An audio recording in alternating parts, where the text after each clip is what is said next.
निकाय नतीजों में मैसेज है छिपा। कांग्रेस बोली, जनता ने विकास को चुना। बीजेपी ने भी बताए जीत के मायने। बीजेपी कांग्रेस फिर आमने सामने। निकाय चुनाव के नतीजे आ गए हैं और नतीजे ने साफ कर दिया है कि शहरी जनता का साथ हाथ को मिला है। चारों निगम में कांग्रेस का ही मेयर बनना लगभग तय है। बिरगांव नगर निगम में कांग्रेस को 19 सीटें मिली थीं, लेकिन दो निर्दलियों ने कांग्रेस को समर्थन देकर उसे बहुमत में ला दिया है। नगरपालिका और उपचुनाव में भी कांग्रेस को ही जीत मिली है। कांग्रेस ने इसे विकास के कामों पर मुहर और बीजेपी के हिंदू कार्ड को पूरी तरह फेल होना बताया है।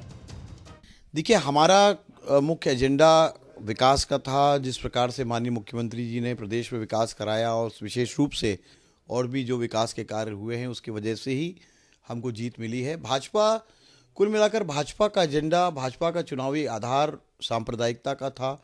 सांप्रदायिकता के आधार पर वो चुनाव लड़े और जनता ने सांप्रदायिकता के एजेंडे को पूरी तरीके से नकार दिया। भारतीय जनता पार्टी की खींच, बौखलाहट जो पूरे चुनाव अभियान तक दिख रही थी, वह चुनाव परिणाम के बाद भी दिख रही है। जनता ने भारतीय जनता पार्टी को पूरी तरीके से नकार दिया। सिर्फ एक निकाय में भारतीय जनता पार्टी को कांग्रेस से बढ़त मिली है। बाकी सारे के सारे निकाय में भारतीय जनता पार्टी के प्रत्याशी बुरी तरीके से पराजित हुए हैं। वहीं बीजेपी कांग्रेस की इस जीत को धनबल और सत्ता बल के जरिए हासिल की गई जीत बता रही है। नेता प्रतिपक्ष ने बीजेपी के प्रत्याशियों के कम वोट से हारने के पीछे कांग्रेस की साजिश करार दिया है। नगरीय निकाय के चुनाव में जिस प्रकार से कांग्रेस ने सत्ता का दुरुपयोग किया, धन का दुरुपयोग किया और छल बल के द्वारा इस चुनाव को कांग्रेस ने जीती है। 2-3 दिन पहले चुनाव के जिस प्रकार से यहाँ पर चाहे वो शराब हो, पैसे हो या आपके बाकी सामानों का वितरण और जनता को लोभ प्रलोभन दे करके प्रभावित करने का प्रयास किया। बीजेपी इस निकाय चुनाव में धर्मांतरण को भी एक बड़े मुद्दे के तौर पर सामने लेकर आई थी। चाहे बीरगांव की बात कर लें या अन्य जगहों पर, बीजेपी ने इसे एक बड़े मुद्दे के तौर पर उठाया था। अब नतीजे सामने हैं तो कांग्रेस का कहना है कि बीजेपी का सांप्रदायिक कार्ड फेल हो गया है। ऐसे में सवाल उठते हैं कि क्या बीजेपी 2023 की अपनी रणनीति में बदलाव लाएगी। अभिषेक शुक्ल, बंसल न्यूज, रायपुर। नमस्कार, स्वागत है आपका। मैं हूं अभिषेक शुक्ल। कांग्रेस को जनादेश, बीजेपी को संदेश। तो यहां पर निकाय चुनाव के नतीजे आ चुके हैं और इन नतीजों के बाद जो स्थिति बनी है वो साफ बता रही है कि फिलहाल जनादेश कांग्रेस के साथ है और बीजेपी को इस हार के जरिए क्या कोई संदेश देने की कोशिश की गई है। हालांकि बीजेपी के अपने आरोप हैं, लेकिन जीत होती है और कहा भी जाता है जो जीता वही सिकंदर। तो जीत तो कांग्रेस के हाथ लगी है और सभी निगमों पे महापौर भी लगभग उसके बनने तय हैं। बीरगांव में भी 3 निर्दलीय पार्षदों ने कांग्रेस ज्वाइन करके उसे बहुमत में ला दिया है। क्यों बीजेपी को हार झेलनी पड़ी? बीजेपी ने बहुत सारे मुद्दे उठाए थे। कहा था कि सरकार के खिलाफ शहरों में खास तौर पे गुस्सा है, तो गुस्सा दिखा क्यों नहीं? क्या बीजेपी कहीं चूकी या कांग्रेस को सत्ता में रहने का लाभ मिला? बहुत सारे सवाल हैं और सबसे बड़ी बात, इन नतीजों के बाद अब आगे क्या सियासी फेरबदल होंगे, क्या उठापटक होगी, ये एक बड़ा सवाल है जिस पर सभी की निगाहें खास तौर पे हैं। खास मेहमान हमारे साथ हैं, केदार गुप्ता जी है भाजपा से, बहुत स्वागत आपका। अमित श्रीवास्तव जी कांग्रेस से हैं, बहुत स्वागत। वरिष्ठ पत्रकार मनीष वोरा जी हमारे साथ हैं, बहुत स्वागत करता हूं आपका भी। केदार जी, जीत कांग्रेस को यहां पर मिली है, लेकिन आप लोगों ने बहुत सारे आरोप भी लगाए हैं, लेकिन जो रिजल्ट आता है उसी को सभी को मानना पड़ता है और रिजल्ट यही बता रहे हैं कि कांग्रेस की जीत हुई है। साथ ही कांग्रेस ने कहा है कि आप लोगों ने जो जो मुद्दे उठाए, चाहे शहरी इलाकों में गुस्से की बात हो या सांप्रदायिक मुद्दे, उन सभी को जनता ने नकार दिया। केदार जी, देखिए, बड़े दुख की बात है। पहली बात तो ये कि कांग्रेस पार्टी भारतीय जनता पार्टी को ये कहती है कि वो हिंदुत्व का मुद्दा और सांप्रदायिक मुद्दा उठाती है। मुझे दुख होता है और उस समय भी दुख होता है जब हम पुरानी कहावतों को आज भी कहते हैं कि जीता वो सिकंदर, अरे क्यों सिकंदर भाई? जीता वो शिवाजी, जीता वो महाराणा प्रताप, जीता वो सम्राट अशोक, ऐसा क्यों नहीं हुआ? अगर हम ये बात को कहते हैं तो हम हिंदुत्ववादी हो जाते हैं, सांप्रदायिक हो जाते हैं और वो मुद्दा हमारा चुनावी मुद्दा हो जाता है। ऐसा नहीं है, ये राष्ट्रवाद है, ये भारत की संस्कृति और परंपरा से जुड़ी हुई बात है, ये चुनाव के लिए बात नहीं है। और मुझे गर्व होता है कि अगर लोग ये बात को मानते हैं कि हम हिंदुत्व के लिए लड़ते हैं, हिंदुत्व की बात करते हैं, तो भारतीय जनता पार्टी के कार्यकर्ता के रूप में मैं अपने आप को गौरवान्वित महसूस करता। ये चुनावी मुद्दा नहीं है। हमने धर्म की रक्षा करना, अपने संस्कारों की बात करना, अपनी संस्कृति की बात करना। हिंदू कोई धर्म नहीं है भाई, सनातन धर्म है। हिंदुत्व तो हमारी संस्कृति है, हमारी परंपरा है। तो केदार जी, इस बार जनता क्यों नहीं समझ पाई इसको? सवाल वो नहीं है, चुनावी मुद्दा नहीं है। और पार्षद चुनाव में तो निश्चित रूप से बहुत सारी खामियां कांग्रेस पार्टी ने लाई। मैं दावे के साथ कहता हूं आपको अभिषेक जी, ये सीधा मेयर का चुनाव जो भारतीय जनता पार्टी के शासनकाल में होता था उसको आज भी करा लें, इनका एक भी महापौर नहीं बनेगा। और ये ईवीएम, आज दुनिया भर के ट्रांजैक्शन ऑनलाइन हो रहे हैं, सारे इलेक्ट्रॉनिक चीजों को यूज किया जा रहा है। मैं भी घर में बैठकर आपके डिबेट को कर रहा हूं और बहुत शांति से और बहुत क्लियर हो रहा है। पर ये ईवीएम पर शक करते हैं और वो बंडल जिसमें ये भ्रष्टाचार कर सकते हैं, जिसमें गोलमाल कर सकते हैं, जिसमें षड्यंत्र कर सकते हैं, वो बंडलों को ले आए। अरे क्या जरूरत थी? ईवीएम से तो चुनाव हो रहे थे। और सबसे मजे की बात, उसी ईवीएम से इन्होंने 68 सीटें पाई विधानसभा में और छत्तीसगढ़ में राज कर रहे हैं और उसको आते ही हटा दिया। तो निश्चित रूप से ये षड्यंत्रकारी लोग हैं और इन्होंने पूरी तरह से चुनाव की प्रक्रिया को बदला, इसलिए क्योंकि ये जानते थे कि जनता इनको मुंह तोड़ जवाब देगी और किनारे पे ढाल देगी। और आप देखें, जहां तक अगर मैं रिसाली की बात करूं, आप लोगों को जनादेश मिला है, लेकिन बीजेपी उसे मानने को तैयार नहीं। उसका कहना है कि गड़बड़ झाला हुआ है। देखिए, मुझे तो अभिषेक जी किसी की कुछ पंक्तियां याद आ गई। जब वो गुनाह को अपना वो इस कदर धो देते हैं, जब अस्तित्व की लड़ाई हो तो आके चैनल पे रो देते हैं। देखिए, लगातार आप देखेंगे कि जिस प्रकार से केदार भैया, बहुत ही सम्मानित भाजपा के प्रवक्ता हमारे केदार बड़े भैया अभी कह रहे थे, मैं उनकी बातों को बड़े गौर से सुन रहा था। उन्होंने कहा कि जिस प्रकार की अभी वक्तव्य उन्होंने रखा, मैं आपको बता दूं कि कहीं ना कहीं भाजपा को अपनी हार की खींच को स्वीकार भी करना चाहिए और जनादेश का अपमान नहीं करना चाहिए, उसे स्वीकार करना चाहिए। अब इनकी तकलीफ देखिए, इन्होंने कहा कि 2018 में भी इन्होंने ईवीएम से चुनाव जीता था। साहब, चुनाव तो हमने जनता के आशीर्वाद से जीता था, जनता ने प्यार दिया था, जनता ने भरोसा दिया था। एक चीज सुन लीजिए, हम उस पर जीते थे। अब आपने कहा कि ईवीएम की बात आपने उठाई, मैं आपको बता दूं कि आपके ही पितृपुरुष जी ने कहा जाता है, एल के अडवाणी साहब और सुब्रमण्यम स्वामी साहब, जिन्होंने आपके पार्टी की नींव रखी और जिस प्रकार से उन्होंने पार्टी को यहां तक पहुंचाने में उनकी अहम भूमिका ही आप लोग भी मानते हैं। उन्होंने ईवीएम का विरोध भी किया था और एक पुस्तक थी, डेमोक्रेसी एट रिस्क, उसमें था can we trust our electronic machine. उस किताब के प्रस्तावक जो थे, प्रस्तावना एल के अडवाणी साहब ने लिखी थी। तो ये आपके दोहरे चाल चरित्र और चेहरे को दर्शाता है भाई साहब, पहली चीज। दूसरी चीज, ईवीएम पे आपको इतना भरोसा क्यों है?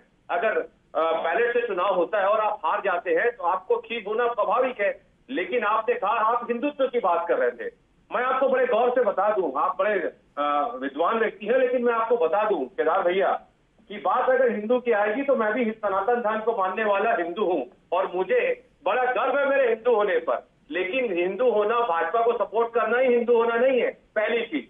दूसरी चीज आपको मैं बता दूं, जितना गर्व मेरे को मेरे हिंदू होने का है, उतना गर्व मेरे कांग्रेसी होने का, दोनों गर्व किसी के सर्टिफिकेट की आवश्यकता किसी बीजेपी प्रवक्ता पे नहीं है। अब आपने कहा धर्मांतरण का हम बात करते हैं, धर्मांतरण डिफरेंट चीज होती है और हिंदू दूसरी चीज होती है, मैं आपको बता दूं। और मैं आपको बता रहा हूं, बड़े जिम्मेदारी के साथ और बड़े गर्व के साथ मैं कहता हूं कि मैं कांग्रेस का प्रवक्ता भी हूं, हिंदू भी हूं, पहली चीज। इसलिए आप लोग दो कामों में, अभिषेक जी, लोग बड़े माहिर हैं। आधे समय सच को छुपाते हैं, बाकी समय झूठ को फैलाते हैं। अब आप देखिए, हमने क्यों कहा कि ये जिस प्रकार का, मैं बिरगांव में मेरी ड्यूटी लगी थी और जिस प्रकार से बिरगांव में इनके नेता आते थे और अभद्र भाषा का प्रयोग करते थे, जहरीली बोली बोला करते थे, काट देंगे, जाने नहीं देंगे, और जिस प्रकार की भाषा का प्रयोग कर रहे थे, छत्तीसगढ़ का मतदाता ने इनको जवाब दिया है कि ऐसी जहरीली बयानबाजी कम से कम छत्तीसगढ़ में नहीं चलेगी। और जिस प्रकार से भाजपा 36 गुटों में बटी हुई है, ये परिणाम ठीक। बताता है। भाजपा को चेक ठीक है जाना मनीष जी, मैं एक चाहिए। छोटी लेकिन टिप्पणी यहाँ पर मनीष जी की भी लेता हूँ, आता हूँ केदार जी, मैं मनीष जी से एक छोटी टिप्पणी लेके आप ही के पास पहुँचता हूँ। मनीष जी, ये जो मुद्दे निकाय चुनाव में उठे हैं, क्या इन मुद्दों के साथ भी कोई संदेश गया कि एक पार्टी को इन मुद्दों के साथ आगे बढ़ना है, एक पार्टी को अपने मुद्दों में बदलाव करना होगा? बीजेपी ने जोर शोर से सांप्रदायिक और धर्मांतरण वाला मामला उठाया, लेकिन अपेक्षित सफलता उसे यहाँ पर नहीं मिल पाई।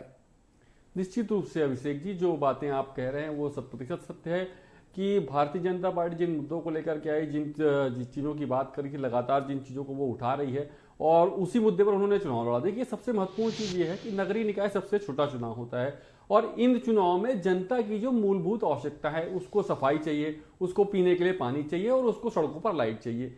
ये 3 बहुत महत्वपूर्ण चीज़ें हैं जो जनता को मिलना चाहिए। क्या उन चीजों के लिए दोनों ही में से किसी एक दल ने प्रयास किया? दोनों ही दल ने प्रयास नहीं किया, दोनों ने बात करी अपनी अपनी। कांग्रेस ने निश्चित रूप से ये बात कही कि हम विकास को लेकर के जा रहे हैं। विकास क्या? सबसे बड़ा सवाल इस चुनाव के बाद निकल करके आता है कि क्या भूपेश है तो वाकई भरोसा है? ये यहां पर देखने वाली बात है।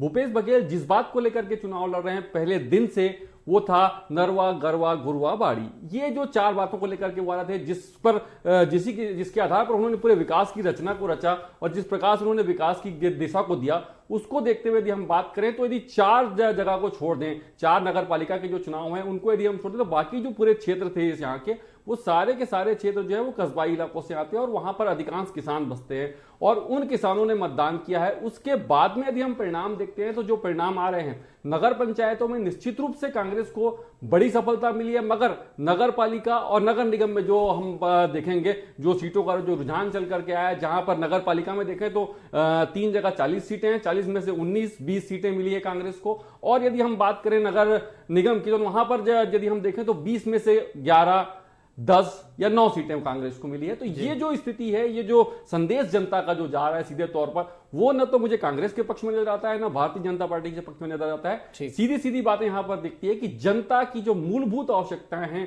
उन आवश्यकताओं को उठाने की आवश्यकता है और उन्हें दूर करने की आवश्यकता है और उसी दिशा में बढ़ने की आवश्यकता है। चलिए ठीक है, केदार जी आप कुछ बोलना चाह रहे थे, मैं साथ में सवाल कुछ ऐड ऑन भी कर देता हूं कि जिन मुद्दों को लेकर आप जनता के बीच गए थे, अपेक्षित परिणाम न मिलने के बाद क्या उसमें आप लोग कुछ विचार करेंगे, आगे की स्ट्रेटजी बदलेंगे?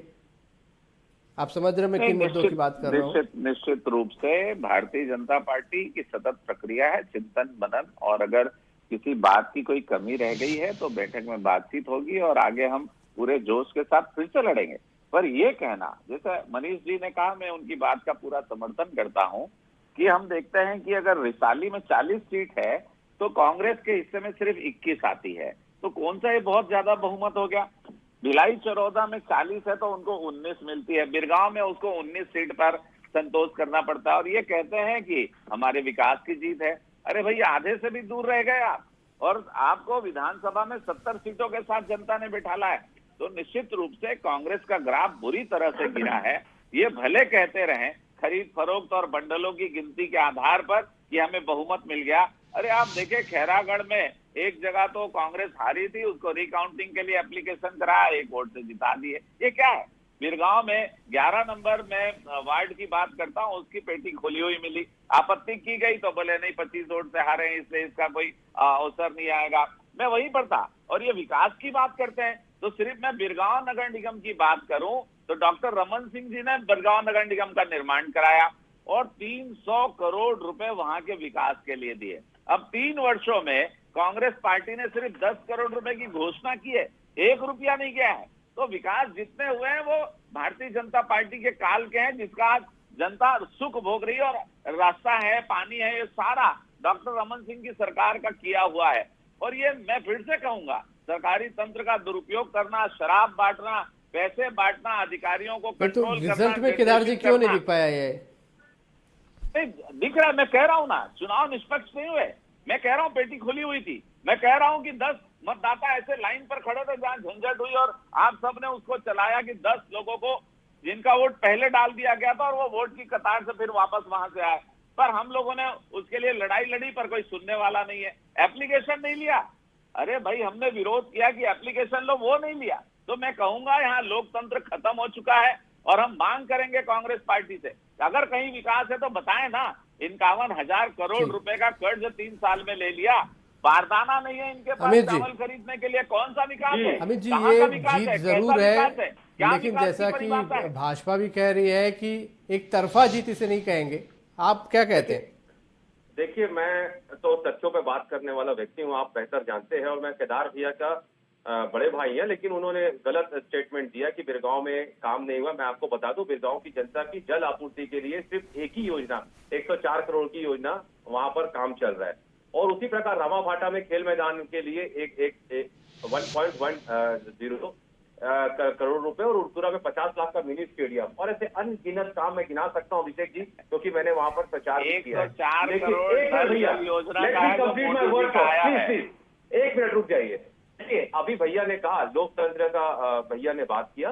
देश पूरा जानता है कि लोकतंत्र को कलंकित करने वाले, प्रजातांत्रिक मूल्यों की एक नहीं कई बार हत्या करने वाले कौन है, पहली चीज।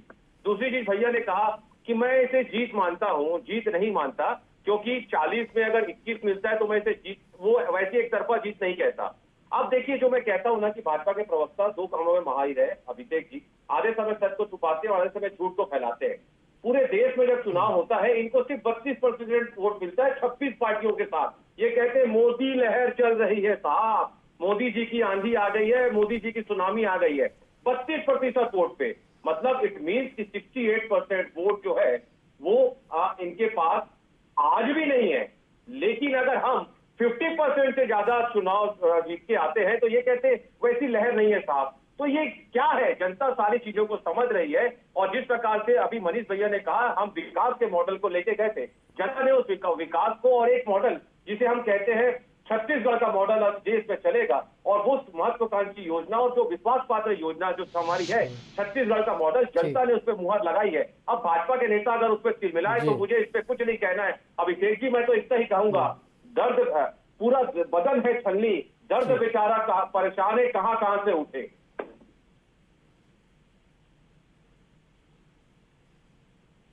केदार जी, आप लोगों ने कहा था कि शहर में बहुत गुस्सा है लोगों के बीच में, तो अगर वो गुस्सा था तो वो गुस्सा एक तरफा यहाँ पर नजर आना चाहिए था। नजर आएगा अभिषेक जी, 1.5-2 साल रुकिए तो सही। ये तो बंडलों के चुनाव थे जिसमें रबर बांध के और हेरा फेरी कर दी गई। मैंने बताया आपको, कहीं पेटियां खुली थी और कहीं मतदाताओं के वोट पहले डाल दिए गए थे और कोई सुनवाई नहीं थी। रुकिए, सारी चीजें समझ में आएगी। और अगर ये विकास की बात करते हैं तो 15 साल में 35,000 करोड़ रुपए के कर्ज के साथ 55,000 स्कूलों का निर्माण रमन सिंह ने कराया, 10 मेडिकल कॉलेज बने, 5,500 किलोमीटर से ज्यादा की सड़कों का निर्माण हुआ, और 30,000 करोड़ का धान घोटाला भी किया भैया। अरे रुक जाओ अमित भैया, 5 मिनट रुको, इतना क्यों तिलमिला रहे हो? तिलमिला आप रहे हो और शब्द मेरे लिए वापर रहे हो। मत तिलमिलाओ, समय मिलेगा आपको। और 22,000 मेगावाट विद्युत का उत्पादन किया, छत्तीसगढ़ को विद्युत का हब बनाया, उसको कहते हैं विकास। ये तो बारदाना तक किसानों को लाने के लिए कह रहे हैं। और मच्छरों का हाल क्या है, ए भगवान। मैं तो आपके दर्शकों को कहूंगा कि पूरा प्रदेश और रायपुर शहर तो विशेषता मच्छरों से जूझ रहा है। रात के नींद नहीं होती है और व्यक्ति बीमार पड़ रहे हैं, डेंगू इतना सारा फैल गया। तो निश्चित रूप से ये कांग्रेस की अपनी बातें होगी, पर मैं कहूंगा कि वार्डों में 2-4-5 वोटों से ही के अंतर से कहीं कहीं हेर फेर हुआ, और उसमें भी धांधलीबाजी है, दारू है, तंत्र का दुरुपयोग है और लोकतंत्र की हत्या की है।